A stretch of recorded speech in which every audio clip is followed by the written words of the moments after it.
para que tengamos tiempo para el diálogo circular. A ver, ya empezamos. Y vamos con Laura. Sí, con Laura. Bueno, entonces, por favor. Buenos días, compañeras, compañeros. Señor presidente, con su permiso, este es el quién es quién en las mentiras de la semana del 17 de agosto del 2022. Vamos con la primera. Inventan fuentes para justificar notas falsas, pero quedan en ridículo. Medios como Reforma, Expansión Política y La Política Online, además de columnistas del Universal, reaccionaron ante el anuncio del relevo en la Secretaría de Educación Pública y se lanzaron con notas falsas y trascendidos que citaban supuestamente fuentes confiables de Palacio Nacional y dizque súper cercanísimas al presidente de la República. Bueno, pero puras mentiras.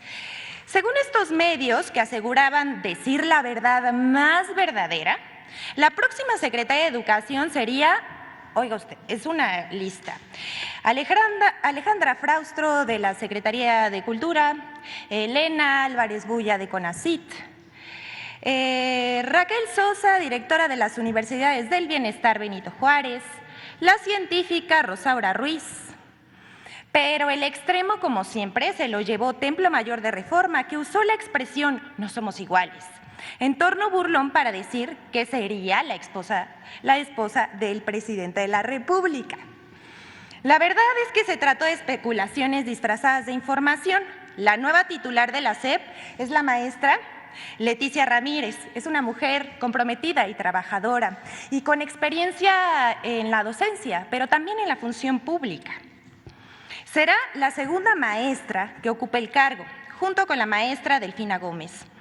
Una vez que se dio a conocer este nombramiento de nuestra querida Leti Ramírez, quien al Frente de Atención Ciudadana de la Presidencia de la República demostró una profunda sensibilidad social y su vocación de servicio. A los conservadores, pues eso no les gustó. Que una maestra ocupe nuevamente la titularidad de la SEP. Se ve que extrañan a personajes como Otto Granados, Emilio Chaufet, Aurelio Nuño, Josefina Vázquez Mota o alguno de los 7 abogados o 2 economistas que fueron nombrados durante el periodo neoliberal, muchos de ellos acusados de corrupción y que impulsaron la privatización de la educación, la mal llamada reforma educativa, que más bien fue una reforma laboral. No cabe duda que estos personajes desprecian que se atienda al pueblo. Por eso no les gusta que las organizaciones, sindicatos y ciudadanos vengan a Palacio Nacional y sean atendidos por sus demandas, como nunca antes había ocurrido en ningún otro gobierno. Pero ese es su nivel y dejamos que usted juzgue. Así que vamos con la siguiente. El economista del ITAM, que usó al movimiento obradorista para incrustarse en el gobierno de Peña Nieto y que no le importa mentir con tal de descalificar al gobierno del presidente López Obrador. Mario Di Constanzo, amigo de Luis Videgaray, difundió una mentira a través de su cuenta de Twitter, pero eso ya es una costumbre para él. Miente para destacar en la oposición y se monta en todas las tendencias para figurar. El 12 de agosto pasado, el exdirector de la Conducef publicó que la aerolínea Volaris cancelaba los vuelos hacia Ciudad Juárez. Nunca citó fuente ni atribuyó a nadie más el dislate. ¡Qué manera de desinformar! Pero lo que no esperaba Mario Di Constanzo es que la misma empresa lo desmintió, respondiendo que los vuelos estaban operando con normalidad. ¡Qué oso! Pero para la otra le recomendamos al señor Di Constanzo verificar mejor lo que publica, porque si no, además de racista, conservador y neoliberal, queda como mentiroso. Y bueno, hasta aquí está, pero vamos con la siguiente. Esta fue una petición y como lo pidió, aquí está. La conductora de noticias, Pamela Cerdeira, publicó un tuit llamando a que la nombráramos en la sección ¿Quiénes quieren las mentiras de la semana? Nos publicó por medio de Twitter: oye, Liz Vilchis, ahí te va una para el ¿Quiénes quieren las mentiras? La primera gráfica la publicó Jesús Ramírez hace ya varios días. La segunda gráfica la mostró López Obrador hoy. En la gráfica de hoy aparecen menos homicidios en 2021. ¿Resucitaron a más de 2,000 personas? Se pregunta. Pero le explicamos. No resucitaron a nadie, es falso lo que está diciendo.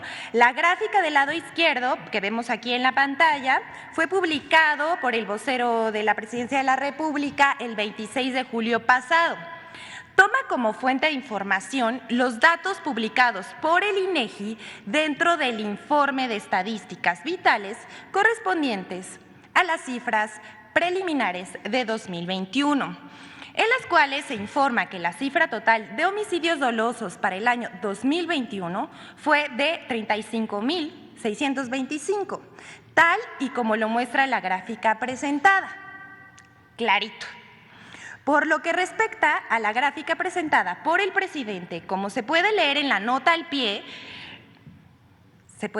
no nada más en la que presentó el presidente, sino también el vocero, los datos 2021 corresponden a cifras proporcionadas por el Secretariado Ejecutivo del Sistema Nacional de Seguridad Pública, ya que al momento de la elaboración del mismo aún no se publicaban las cifras preliminares del INEGI. Es decir, la diferencia de más de 2,000 homicidios dolosos que se menciona corresponde a una diferencia de la fuente de información, misma que se expone claramente en las notas al pie de ambos gráficos. Este gobierno trabaja incesantemente por erradicar la corrupción y combatir la inseguridad, lo que se refleja en datos duros publicados por las instancias correspondientes y retomados en esta conferencia de prensa para informar al pueblo de México sobre las labores y los resultados de la estrategia de seguridad. Y bueno, ahí está la respuesta, pero vamos con la siguiente y última nota. Es muy importante. Megacampaña para generar percepción de violencia generalizada e ingobernabilidad. A partir de los hechos de violencia ocurridos la semana pasada en algunos estados del país, en medios de comunicación y también en las redes, se desató una campaña difundiendo mentiras e información sensacionalista, con el propósito de generar una percepción de inseguridad, inestabilidad, ingobernabilidad, incertidumbre, miedo y de desgobierno. La oposición y sus aliados en los medios se dieron vuelo magnificando los hechos. No estamos minimizando la situación. Los hechos ocurrieron y hubo pérdidas dolorosas. Sin embargo, el Gobierno de México, por instrucciones del presidente Andrés Manuel López Obrador, está actuando. El Gabinete de Seguridad trabaja en coordinación con los gobiernos de los estados y las fiscalías. Tras los hechos, se han detenido a los responsables de generar estos actos. Veamos este video publicado por Infodemia, iniciativa del Sistema Público de Radiodifusión del Estado Mexicano, encabezado por Genaro Villamil, donde se explica esta situación. Vamos con el video.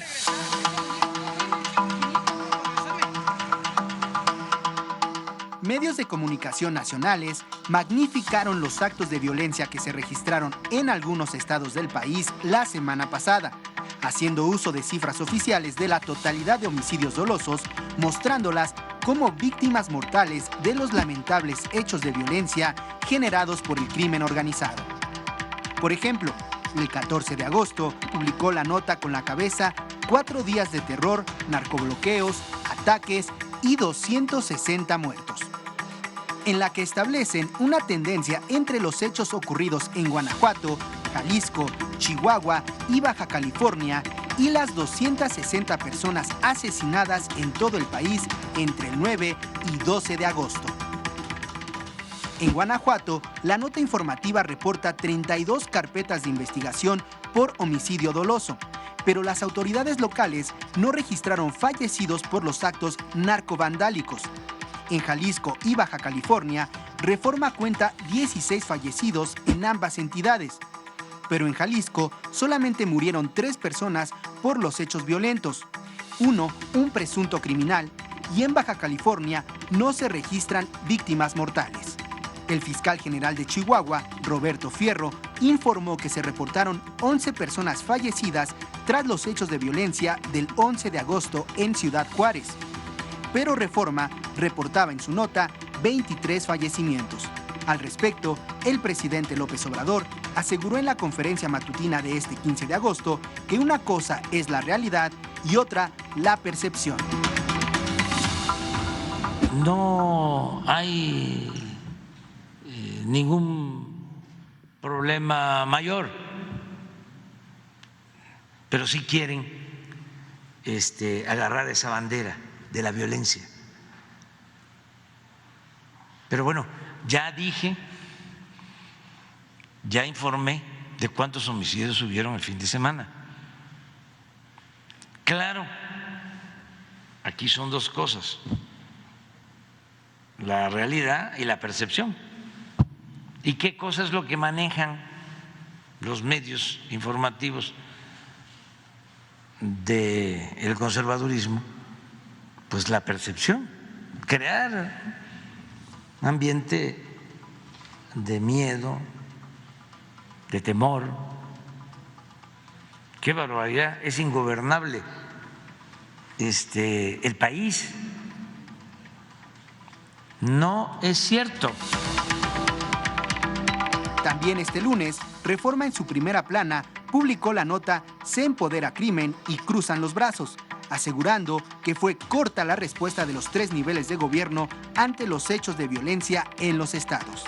En el informe de seguridad realizado este lunes 15 de agosto, el secretario de Gobernación, Adán Augusto, aseguró que hubo respuesta inmediata de los 3 niveles de gobierno a los actos de violencia. En estos casos, respuesta inmediata de los 3 órdenes de gobierno, federal, estatal y municipal. Se trabajó coordinadamente, más allá si en un caso fueron policías o fiscalías estatales que detuvieron, o Fiscalía General o elementos de la Guardia Nacional. Yo le diría que no nada más el fin de semana, siempre la Guardia Nacional, el Ejército, la Marina han estado dedicados a coadyuvar en garantizar la paz interior en el país y garantizar la seguridad pública allí donde se requiere. Infodemia. Ahora bien, ¿quiénes promocionaron esta campaña? Voy a tomar aire porque voy a mencionar bastantes nombres.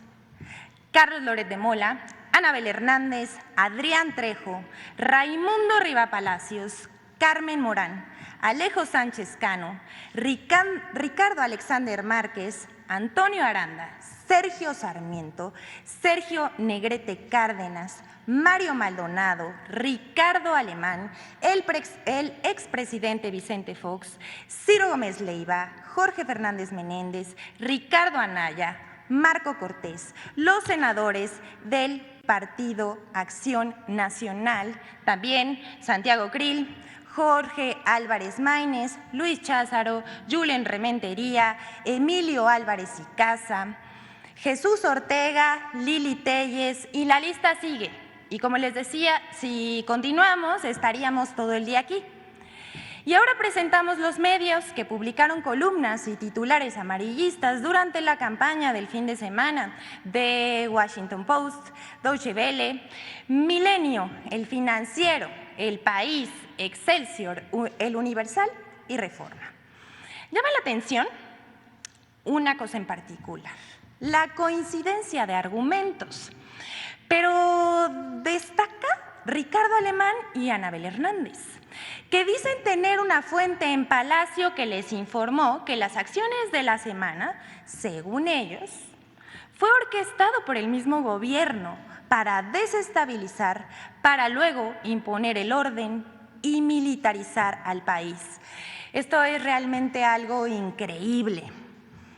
Y bueno, como dato, por cierto, ayer durante una intervención en el programa Sin Censura de YouTube, Jaime Hernández, el periodista de la Jornada Sin Fronteras, reveló que la fuente de Hernández, de Anabel Hernández, es un ex agente de la DEA y lo describe como un fantasioso que se dedica a inventar. Veamos este tuit que publicó Ricardo Alemán y lo que dice Anabel Hernández. Aquí del lado derecho vemos lo que dice Anabel Hernández. Una fuente de información muy cercana a Palacio y que ha sido muy precisa en consultas anteriores, me explicó una de las que yo llamaría una de las primeras hipótesis de la violencia coordinada. Se trata de crear la enfermedad para después darte la medicina, generar la crisis para dar una solución. Y añadió que se trata de una violencia que el gobierno asume tener bajo control para justificar la militarización total del país e incluso someter a la oposición. Es una especie de extorsión orquestada entre miembros del gobierno federal y el crimen organizado. Ahí lo ven, que se parece mucho al argumento de Ricardo Alemán. Publica en su Twitter, última hora, extra.